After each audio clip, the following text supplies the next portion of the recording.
그래요. 불합격이에요. 자네는 장사를 몰라. 장사는 마음만으로 되는 게 아니야. 계산할 줄 알아야 하고 인정해야 해. 그런 식으로는 절대 성공하기 싫습니다. 성공이 뭡니까, 회장님? 당신의 진심에도 따뜻한 이야기가 피어나길 바랍니다. 구독과 좋아요로 함께 걸어가요. 서울 강남의 명가식품 본사 회의실은 겨울 햇살마저 차갑게 느껴지는 공간이었습니다. 정인옥 회장은 여든을 바라보는 나이였지만 그 누구도 그녀 앞에서 함부로 입을 열지 못했습니다. 회의 테이블 상석에 앉은 그녀의 눈빛은 여전히 날카로웠고 매주 월요일 오전마다 이어지는 경영진 보고는 칼날 위를 걷는 긴장감으로 가득했습니다. 3분기 매출 신장률이 전년 대비 2.8% 감소했습니다. 이유가 뭡니까? 그녀의 목소리는 낮지만 단호했습니다.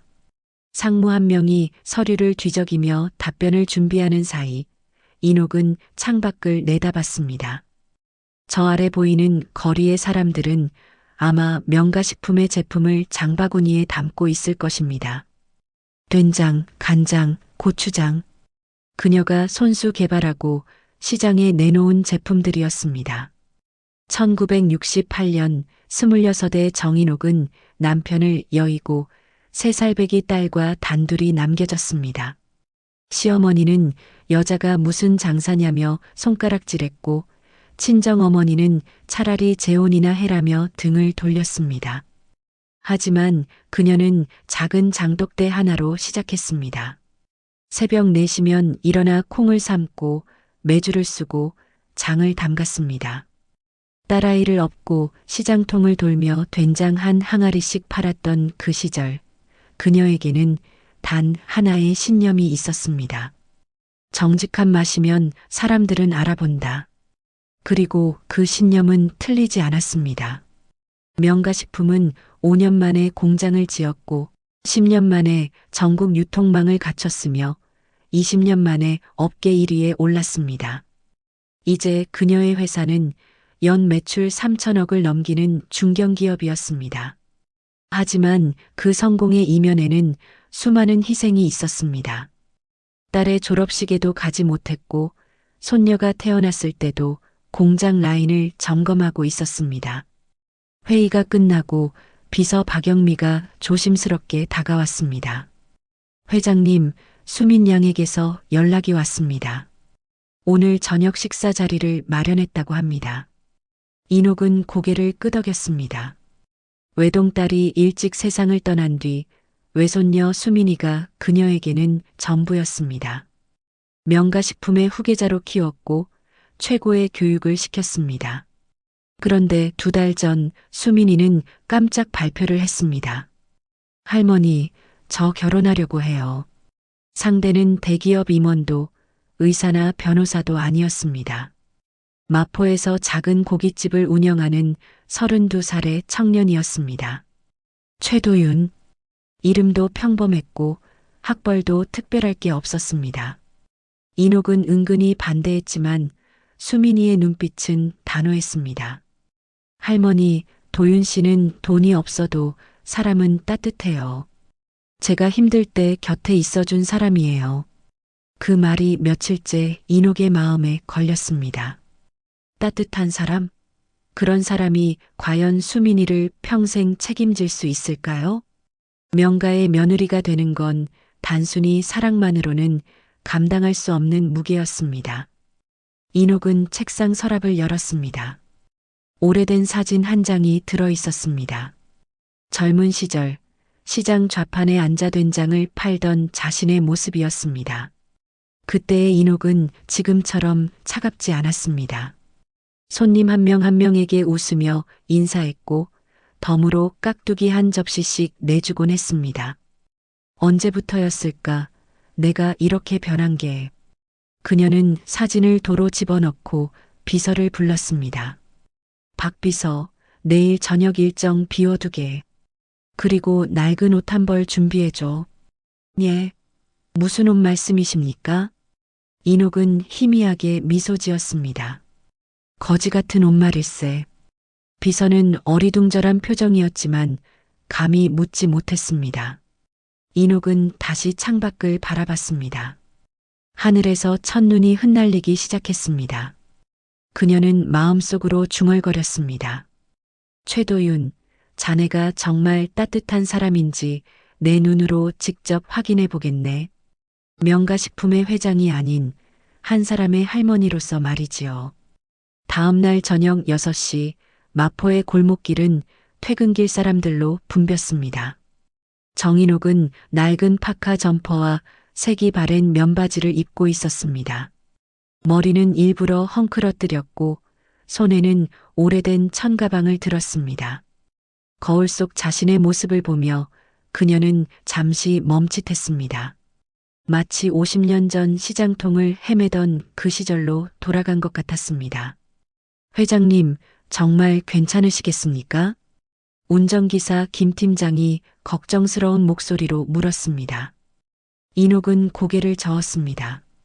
여기서 기다리게. 1시간 뒤에 오면 돼. 그녀는 차에서 내려 천천히 걸었습니다. 골목 안쪽에 명가식당이라는 간판이 보였습니다. 아이러니했습니다. 수민이의 예비 신랑이 운영하는 고깃집 이름이 하필 자신의 회사 이름과 같다니요. 가게 문을 밀자 따뜻한 공기와 함께 고기 굽는 냄새가 밀려왔습니다. 손님들은 거의 자리를 채우고 있었고 주방에서는 젊은 남자 한 명이 분주하게 움직이고 있었습니다. 어서 오세요. 밝은 목소리가 들렸습니다. 최도윤이었습니다.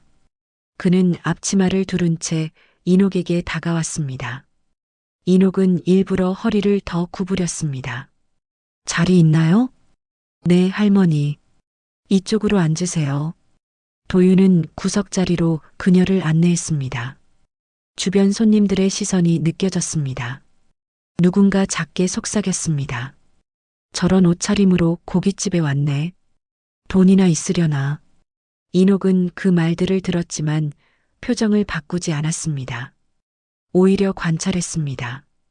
도윤이 어떻게 반응하는지를요. 할머니, 뭐 드시겠어요? 오늘 삼겹살이 정말 좋아요. 도윤의 목소리에는 주저함이 없었습니다. 그는 진심으로 손님을 대하고 있었습니다. 인옥은 메뉴판을 보는 척하며 물었습니다. 비싸지 않나요? 아니에요. 저희 집은 동네에서 제일 저렴해요. 삼겹살 한 인분에 10,000원이에요. 도윤은 물 한 잔을 따라주며 덧붙였습니다. 추운 날씨에 오셨으니까 숭늉 먼저 드릴게요. 몸 좀 녹이세요. 그는 주방으로 가서 따끈한 숭늉을 가져왔습니다.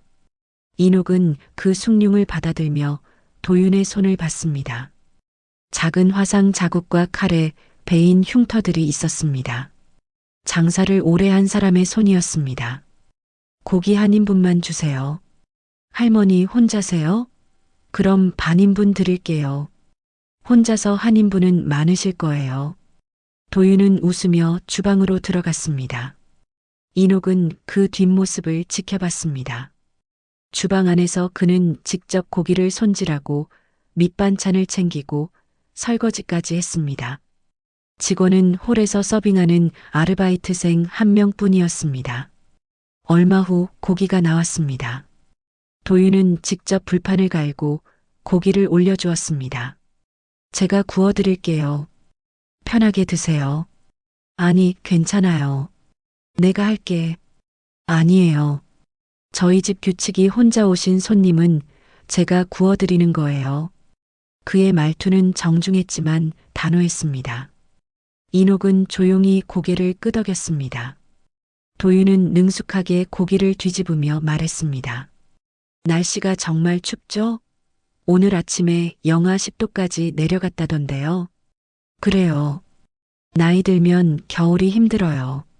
가족분들은 안 계세요? 인옥은 잠시 망설이다 대답했습니다. 다들 바쁘지요. 늙은이 신경 쓸 여유가 어디 있겠어요.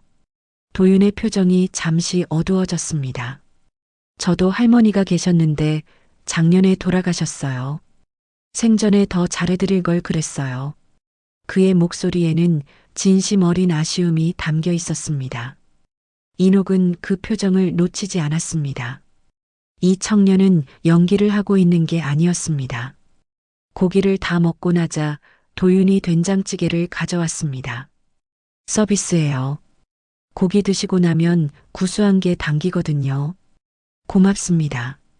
인옥은 된장찌개를 한 숟가락 떴습니다. 순간 그녀의 손이 멈췄습니다.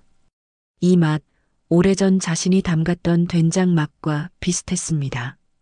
구수하면서도 깊은 감칠맛이 났습니다. 된장을 직접 담그나요? 네, 장모님이 담가주신 거예요. 시골에서 직접 매주 쑤셔서 보내주세요. 도윤은 수줍게 웃었습니다. 아직 결혼은 안 했지만 장모님이라고 불러요. 수민이 어머니가 일찍 돌아가셔서 할머니께서 키우셨거든요. 인옥의 가슴이 덜컥했습니다. 이 청년은 자신이 누군지 전혀 모르고 있었습니다. 식사를 마친 인옥은 천천히 가방을 뒤졌습니다. 그리고 일부러 당황한 표정을 지었습니다. 아이고, 지갑을 집에 놓고 왔네요. 순간 주변이 조용해졌습니다. 옆 테이블 손님이 킥킥거렸습니다. 그럴 줄 알았어. 인옥은 도윤을 바라봤습니다. 이제부터가 진짜 시험이었습니다. 도윤은 어떻게 반응할까요? 도윤은 잠시 멈칫했습니다. 하지만 곧 환하게 웃었습니다. 괜찮아요, 할머니. 다음에 오실 때 주세요. 정말 미안해요. 내일 꼭 가져올게요. 아니에요. 추운 날 나오셨는데 따뜻하게 드셨으면 된 거예요. 천천히 집에 가세요.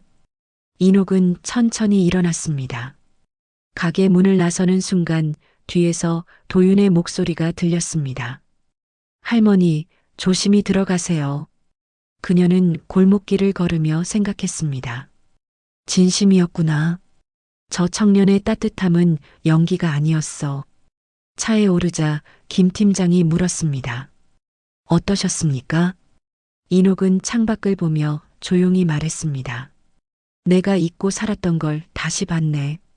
그날 밤 인옥은 오랜만에 잠을 이루지 못했습니다. 최도윤의 미소가 자꾸만 떠올랐습니다. 그리고 오래전 시장통에서 손님들에게 웃음 짓던 자신의 모습도 함께요. 사흘이 지났지만 정인옥은 여전히 그날 밤의 일을 잊을 수 없었습니다.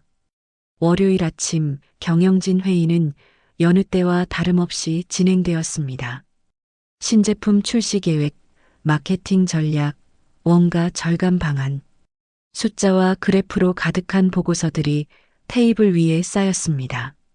인옥은 한 장 한 장 넘기며 고개를 끄덕였지만 머릿속은 다른 생각으로 가득했습니다. 괜찮아요, 할머니. 추운 날 나오셨는데 따뜻하게 드셨으면 된 거예요. 도윤의 그 말이 계속 귓가에 맴돌았습니다. 그 한마디 속에는 계산이 없었습니다. 돈을 받지 못해도 괜찮다는 태도, 그것은 장사꾼의 자세가 아니었습니다. 아니, 어쩌면 진짜 장사꾼의 자세였는지도 모릅니다. 회의가 끝나고 인옥은 혼자 사무실에 남았습니다. 창밖으로 한강이 보였습니다. 겨울 햇살을 받아 반짝이는 강물을 보며 그녀는 오래된 기억 속으로 빠져들었습니다.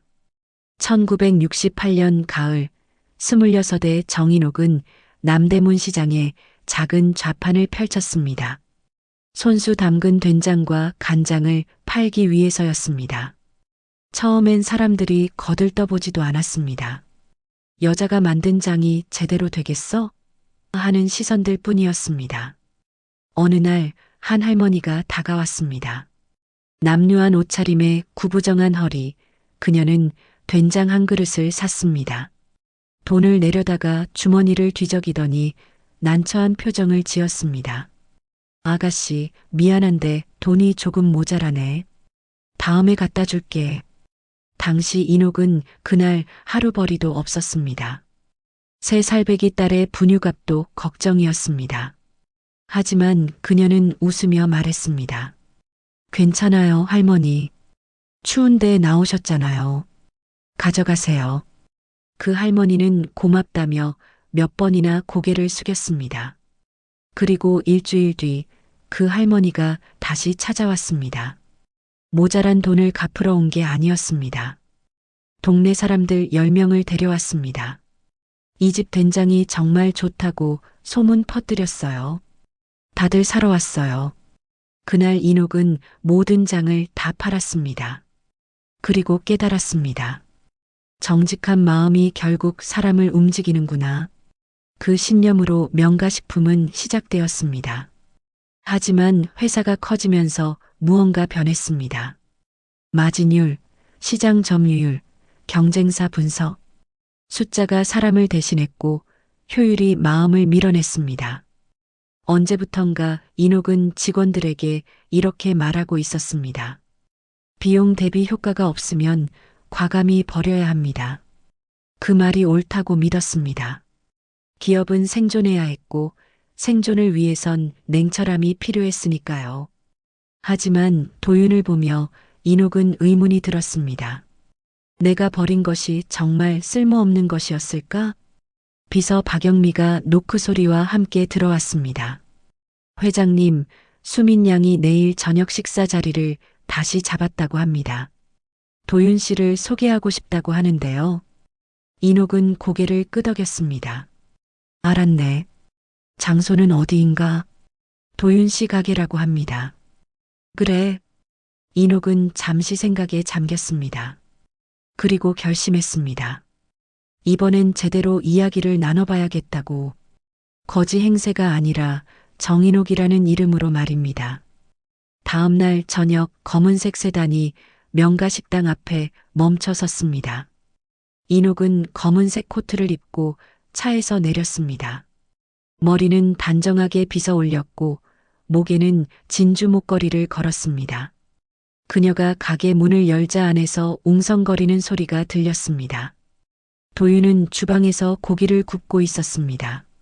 문이 열리는 소리에 고개를 들었다가 그 자리에 얼어붙었습니다. 사흘 전 지갑을 놓고 갔던 할머니였습니다. 하지만 옷차림이 완전히 달랐습니다. 수민이가 반갑게 다가왔습니다. 할머니, 오셨어요? 그래, 왔다. 인옥은 도윤을 바라봤습니다. 도윤은 앞치마를 벗으며 천천히 다가왔습니다. 그의 얼굴에는 당혹스러움과 불안이 섞여 있었습니다. 저기 할머니, 아니 회장님. 앉으세요. 인옥의 목소리는 차분했지만 단호했습니다. 세 사람은 구석 테이블에 앉았습니다. 주변 손님들의 시선이 느껴졌지만 아무도 신경 쓰지 않았습니다. 사흘 전에 여기 왔었지요. 인옥이 먼저 말문을 열었습니다. 도윤은 고개를 숙였습니다. 죄송합니다. 제가 몰라 뵙고 사과할 일이 아니에요. 내가 일부러 그렇게 한 거니까. 시험하신 거군요. 도윤의 목소리에는 서운함이 묻어났습니다. 인옥은 고개를 끄덕였습니다. 그래요. 시험했어요. 자네가 정말 우리 수민이를 책임질 수 있는 사람인지 확인하고 싶었어요. 그래서 결론 내리셨습니까? 제가 합격인지 불합격인지. 도윤의 말투가 조금 날카로워졌습니다. 수민이가 불안한 눈빛으로 둘을 번갈아 봤습니다. 인옥은 잠시 침묵했습니다. 그리고 천천히 입을 열었습니다. 불합격이에요. 수민이의 얼굴이 창백해졌습니다. 도윤은 주먹을 꽉 쥐었습니다. 이유를 들어도 될까요? 자네는 장사를 몰라요. 인옥의 말에 도윤이 고개를 들었습니다. 장사를 모른다고요?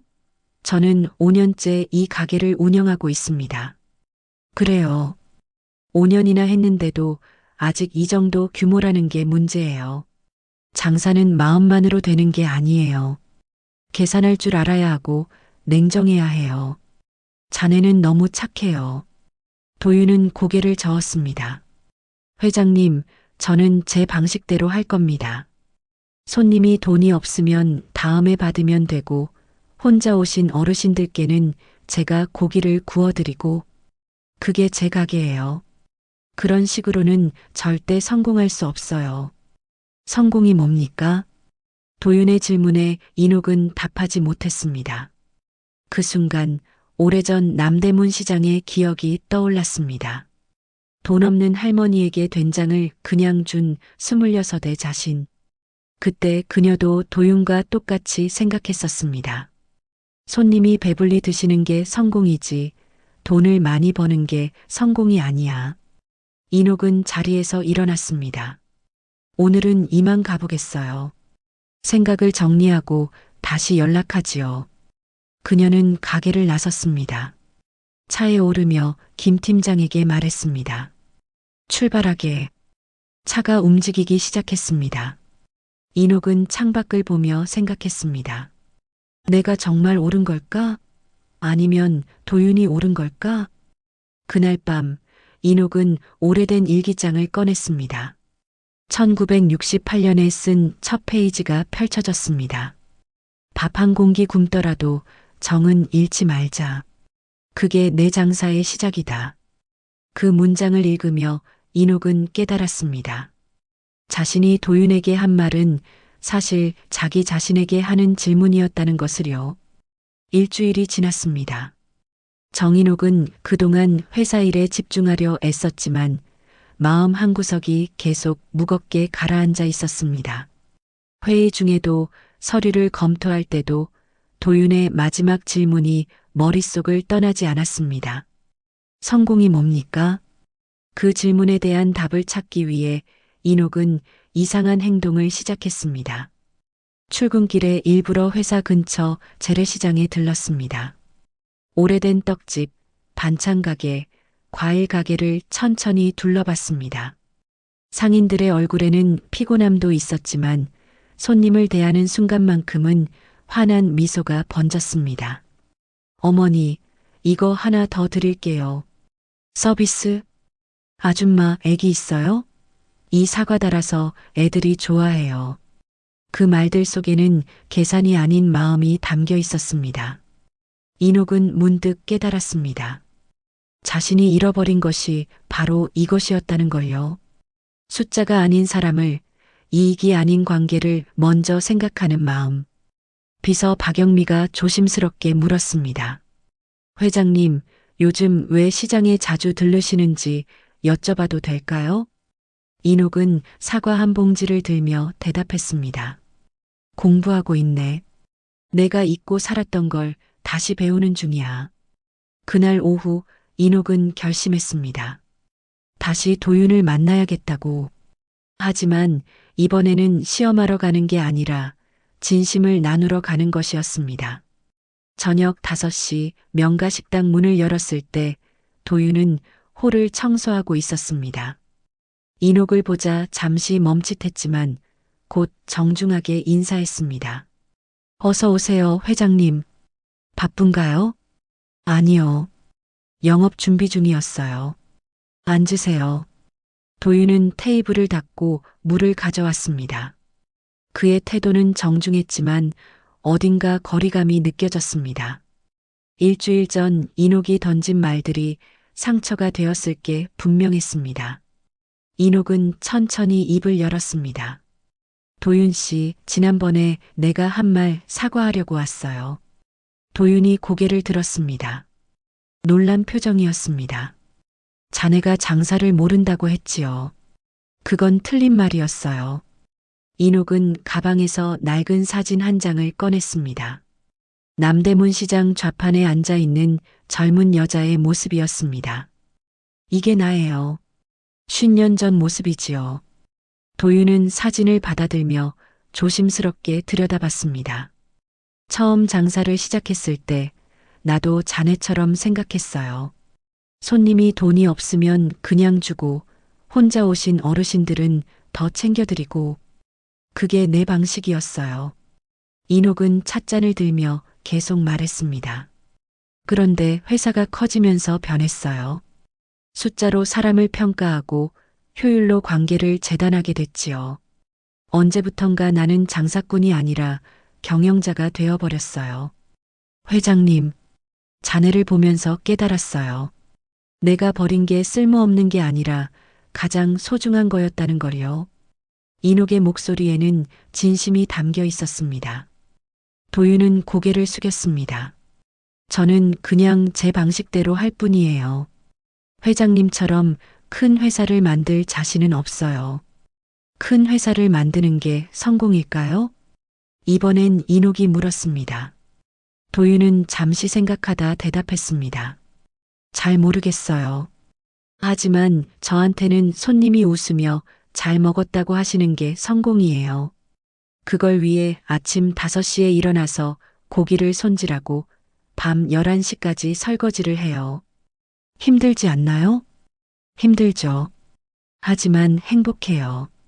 도윤의 대답에 인옥은 미소 지었습니다. 그 미소는 지난 몇 년간 그 누구에게도 보여주지 않았던 진심 어린 미소였습니다. 도윤 씨, 자네가 옳았어요. 장사는 마음으로 하는 거더라고요. 인옥은 가방에서 봉투 하나를 꺼냈습니다. 이건 사흘 전 식사값이에요. 그리고 조금 더 들어있어요. 자네 가게를 키우는데 보탬이 되길 바라요. 도윤은 봉투를 받지 않았습니다. 식사값은 받겠지만 나머지는 받을 수 없어요. 왜요? 저는 제 힘으로 가게를 키우고 싶어요. 수민이와 결혼하는 것도 장사를 하는 것도 모두 제 힘으로 해내고 싶어요. 그 단호한 대답에 인옥은 오히려 흐뭇했습니다. 이 청년에게는 자존심이 있었습니다. 돈보다 중요한 것을 지키려는 의지가 있었습니다. 알겠어요. 대신 조건이 하나 있어요. 무엇입니까? 우리 명가식품과 거래를 해요. 자네 가게에서 쓰는 된장, 간장, 고추장을 우리 회사에서 공급받는 거예요. 물론 도매가로 드릴 테니 손해는 없을 거예요. 도윤이 놀란 표정으로 물었습니다. 그게 괜찮으신가요? 물론이에요. 좋은 음식을 만드는 사람에게 좋은 재료를 공급하는 건 우리 회사의 원칙이에요. 아니, 원칙이어야 했던 거예요. 인옥은 자리에서 일어나며 덧붙였습니다. 그리고 도윤 씨, 우리 수민이 잘 부탁해요.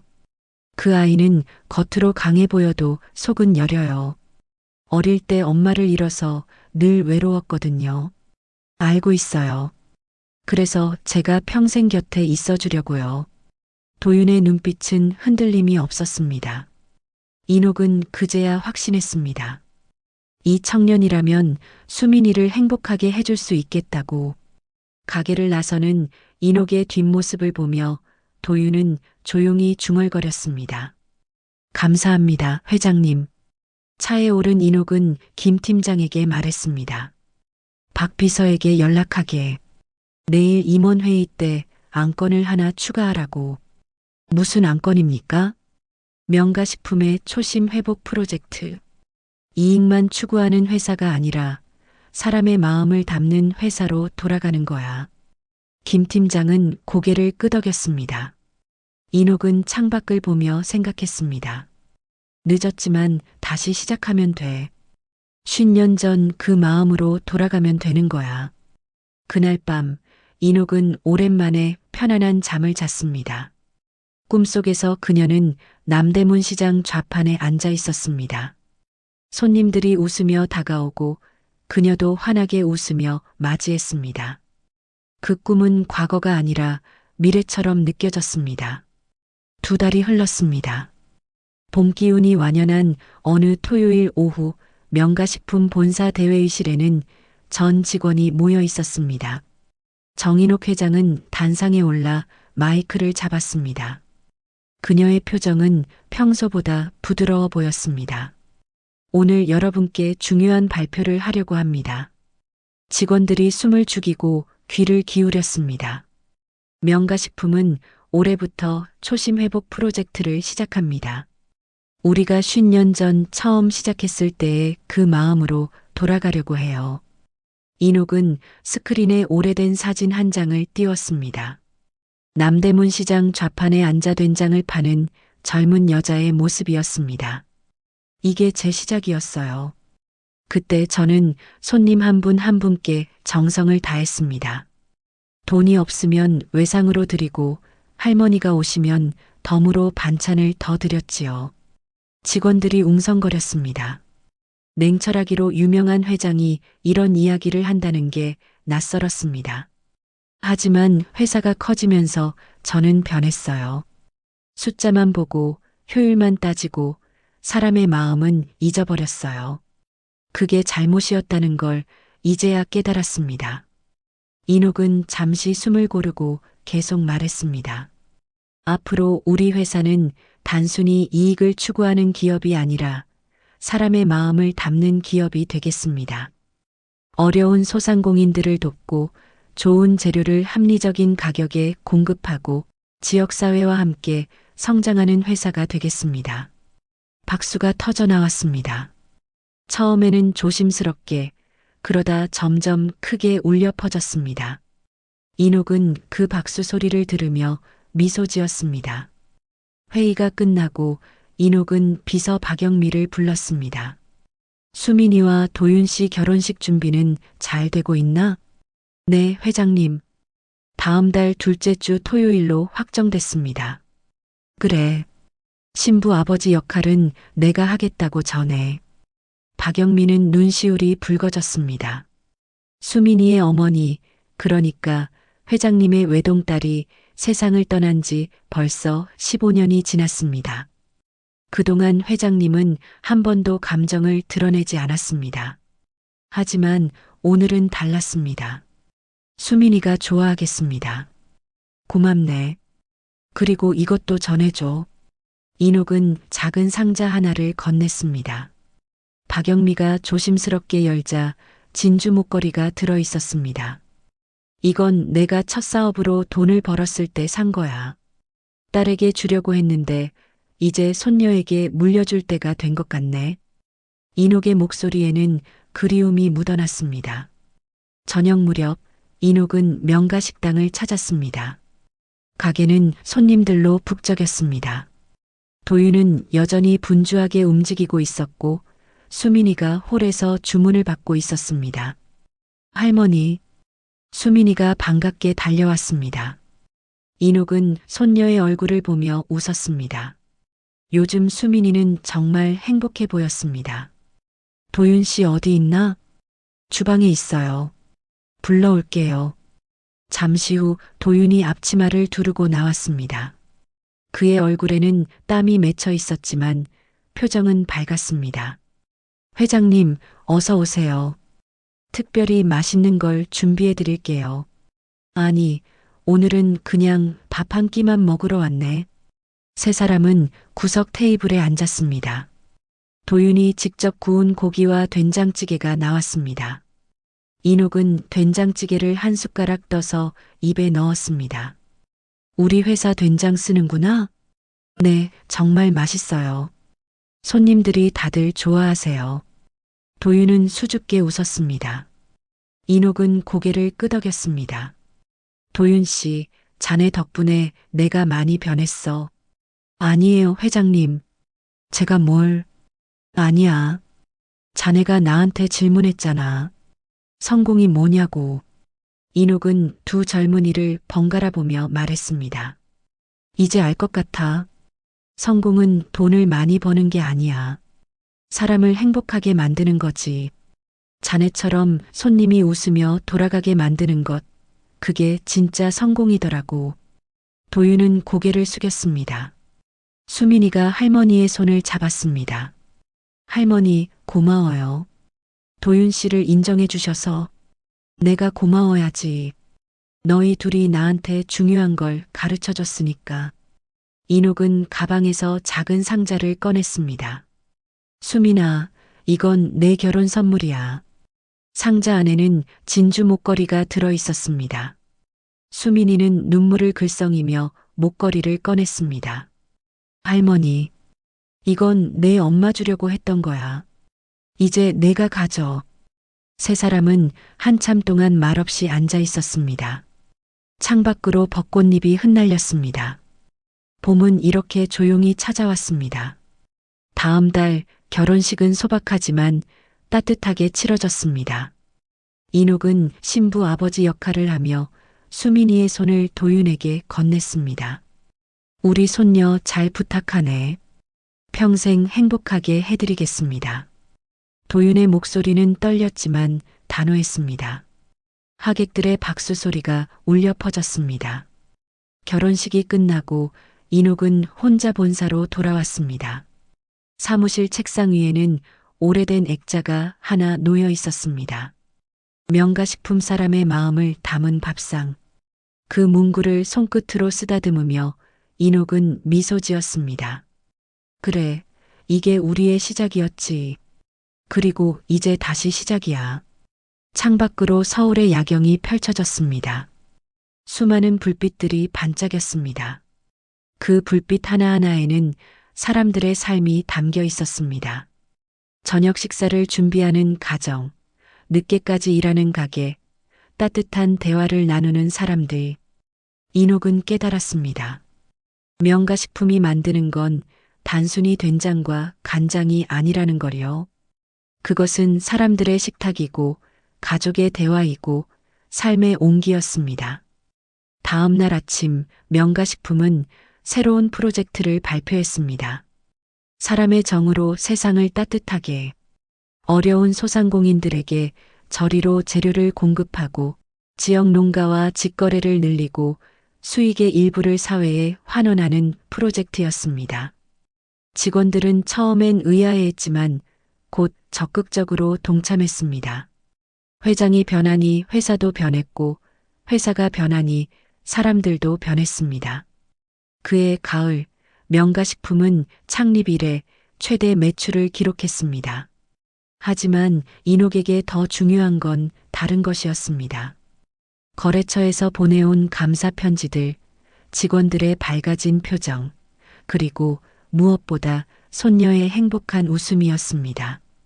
어느 겨울 저녁, 인옥은 다시 명가식당을 찾았습니다. 이제 가게는 2배로 넓어졌고 직원도 3명이나 늘었습니다. 하지만 도윤의 태도는 변하지 않았습니다. 여전히 혼자 오신 어르신들에게는 직접 고기를 구워드렸고 손님 한 분 한 분께 진심으로 대했습니다. 할머니, 여기 앉으세요. 수민이가 배가 불러 있었습니다. 임신 5개월이었습니다. 몸은 괜찮나? 네, 도윤 씨가 잘 챙겨줘요. 인옥은 손녀의 배를 쓰다듬었습니다. 새 생명이 그 안에서 자라고 있었습니다. 그 아이는 따뜻한 부모 밑에서 자라겠지요. 돈보다 사람을, 효율보다 마음을 소중히 여기는 법을 배우겠지요. 할머니, 아기 태명 뭐로 지을까요? 글쎄, 너희가 정해. 초심이는 어때요? 할머니가 다시 찾으신 초심처럼요. 인옥은 웃었습니다. 그 웃음에는 모든 것이 담겨 있었습니다. 후회와 깨달음, 슬픔과 기쁨, 과거와 미래가 하나로 녹아들었습니다. 좋은 이름이네. 그날 밤 집으로 돌아오는 차 안에서 인옥은 창밖을 바라봤습니다. 첫눈이 소리 없이 내리고 있었습니다. 마치 50년 전 그날처럼요. 남대문 시장 좌판에서 첫 손님을 기다리던 그날의 설렘이 다시 느껴졌습니다. 거지 차림으로 시작된 작은 시험은 결국 한 여인의 인생과 기업의 철학을 바꾸어 놓았습니다. 그리고 그 변화는 계속될 것입니다. 세대를 넘어, 시간을 넘어 사람의 마음에서 마음으로 이어질 것입니다. 정인옥은 조용히 중얼거렸습니다.